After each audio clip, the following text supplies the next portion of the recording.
Friends, welcome to my YouTube channel study वाला। आज के इस वीडियो में हम लोग पढ़ेंगे वैल्यू चेन के। वैल्यू चेन का क्या मीनिंग है, क्या डेफिनेशन है, वो देखते हैं हम लोग। A value chain is a business model.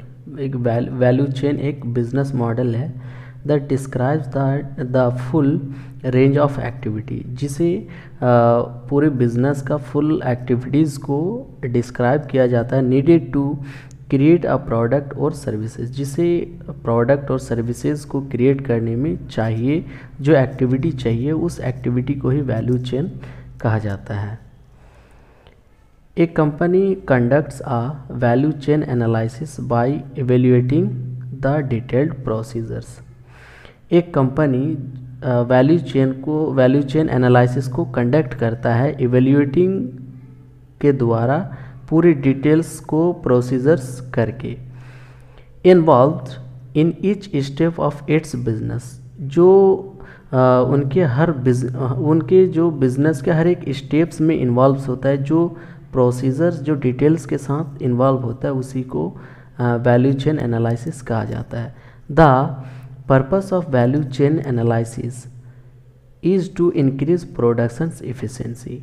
जो वैल्यू चेन का पर्पस है, उसको वैल्यू चेन एनालिसिस करना, उनका जो मेन पर्पस है प्रोडक्शंस को ज़्यादा से ज़्यादा इंक्रीज़ करना, उनकी प्रोडक्शंस को एफिशिएंसी को बढ़ाना, सो दैट अ कंपनी में deliver maximum value for the least possible cost, ताकि एक कंपनी ज़्यादा से ज़्यादा अपना प्रोडक्ट को प्रोडक्शंस कर सके और ज़्यादा से ज़्यादा मार्केट में अपना प्रोडक्ट को पॉसिबल कॉस्ट पे डिलीवर कर सके। तो ये था हमारा meaning of value chain, and उसका डेफिनेशंस में भी ये आप लिख सकते हैं, कोई दिक्कत नहीं है, आपको पूरी नंबर आ जाता है।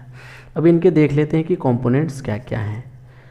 Components of value chain. Value chain का जो पहला कंपोनेंट्स है वो प्राइमरी एक्टिविटीज़ हैं। प्राइमरी एक्टिविटीज़ में क्या क्या आते हैं कि इनबाउंड लॉजिस्टिक्स। अब इनबाउंड लॉजिस्टिक्स क्या होता है कि उसमें जो भी फंक्शंस होते हैं, लाइक प्रोडक्ट को रिसीव्स करना, वेयर हाउसिंग में स्टोर करना, एंड उसकी इन्वेंट्री को मैनेज करना, ये उनकी प्राइमरी एक्टिविटीज़ होती है। और दूसरा जो है प्राइमरी एक्टिविटीज़ का ही दूसरा operations, procedures for converting raw materials into finish goods. और जो भी प्रोसेस होगा उनको कन्वर्ट करने के लिए रॉ मटेरियल्स को फिनिश गुड्स में, फिनिश प्रोडक्ट्स में, तो वो ऑपरेशंस में आएगा। तीसरा में क्या है कि आउटबाउंड लॉजिस्टिक्स। एक हमने पढ़ा इनबाउंड लॉजिस्टिक, ये है आउटबाउंड लॉजिस्टिक्स।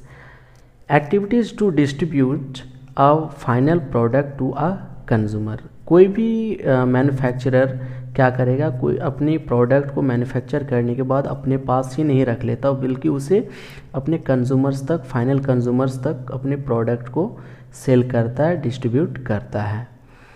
नंबर 4 है मार्केटिंग एंड सेल्स। सेल्स करना भी ज़रूरी है, मार्केटिंग करना भी ज़रूरी है। एक बिजनेसमैन को मार्केटिंग एंड सेल्स करना भी ज़रूरी। Strategies to enhance visibility and target appropriate customers. और एक स्ट्रैटेजी ऐसा इन्हेंस करना है ताकि एक विजिबिलिटी के साथ, ताकि अपने अप्रोप्रिएट कस्टमर्स को टारगेट किया जा सके, जैसे कि एडवर्टाइजिंग करके, या तो प्रमोशंस करके, या प्राइसिंग को एडवर्टाइज करके, जैसे भी आप मार्केटिंग एंड सेल्स कर सकते हैं। मीन्स कि अपने जो टारगेट कस्टमर्स है उस तक ज़्यादा से ज़्यादा अपने प्रोडक्ट को पहुंचा सके। नंबर 5 है सर्विस। सिर्फ आपका ये मोटो नहीं होनी चाहिए कि मैं सिर्फ अपने प्रोडक्ट को सेल करूं। उनके सेल करने के बाद साथ ही साथ आपके अपने जो सर्विसेज है उन पर आपको ज़्यादा से ज़्यादा फोकस करना होगा। Programmes to maintain products and enhance consumer experience. और जो भी प्रोग्राम्स आपके होंगे जो मेंटेन करना प्रोडक्ट्स को, और कंज्यूमर्स के जो एक्सपीरियंस है उनको इन्हेंस करना, कस्टमर सर्विस को इन्हेंस करना।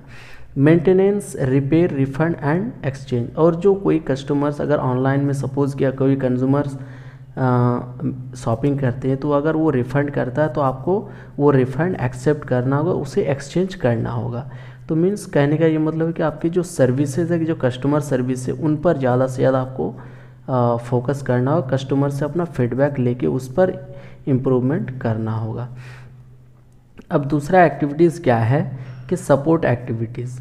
The role of support activities is to help make the primary activities more efficient. अब दूसरा एक्टिविटीज़ का मतलब ही होता है कि प्राइमरी जो फर्स्ट एक्टिविटीज़ है उनको ज़्यादा से ज़्यादा इम्प्रूव करना, उनको एफिशिएंट करना। तो दूसरे एक्टिविटीज़ के अंदर आ जाएगा प्रोक्यूरमेंट, कि कैसे हम अपने रॉ मटेरियल्स को ज़्यादा से ज़्यादा अवेलेबल करवा सकें अपनी कंपनी में। दूसरा है कि ऐसा कैसे टेक्नोलॉजी हम डेवलपमेंट करें कि ज़्यादा से ज़्यादा मैन्युफैक्चरिंग हो सके, अपना जो टेक्नोलॉजी है उनको हम ज़्यादा से ज़्यादा डेवलप कर सके, अपने मैन्युफैक्चरिंग में लगा सके और ऑटोमेटिक प्रोसेस हम अपना सकें। नंबर थर्ड है हाउ ह्यूमन रिसोर्स मैनेजमेंट, कि हम कैसे अपने ह्यूमन रिसोर्स को मैनेज करें, कैसे हायर करें। Hiring and retaining employees who will fulfil business strategy and help design market and sell the product. हम अपनी एम्प्लॉयज़ को, ह्यूमन रिसोर्स को हायर करेंगे और उसको एम्प्लॉय को रिटेन करेंगे कि कौन हमारे बिज़नेस के स्ट्रैटेजी को फुलफ़िल कर सके अपनी, और वो डिज़ाइन करना है हमें ताकि कौन मार्केटिंग कैसे कर सके और ज़्यादा से ज़्यादा हमारे प्रोडक्ट को सेल कर सकें। Infrastructure, company systems and composition of its management team, planning, accounting, finance and quality control.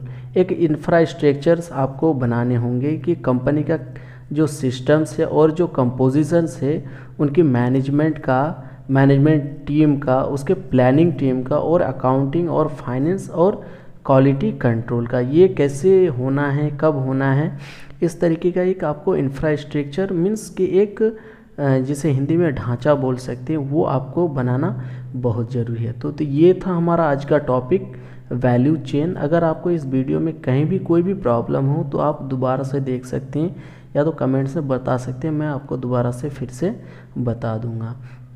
तो वीडियो को ज़्यादा से ज़्यादा लाइक करें, शेयर करें और चैनल को प्लीज़ सब्सक्राइब करें, और अगले वीडियो देखने के लिए आप चैनल पे बने रहें। Thank you so much.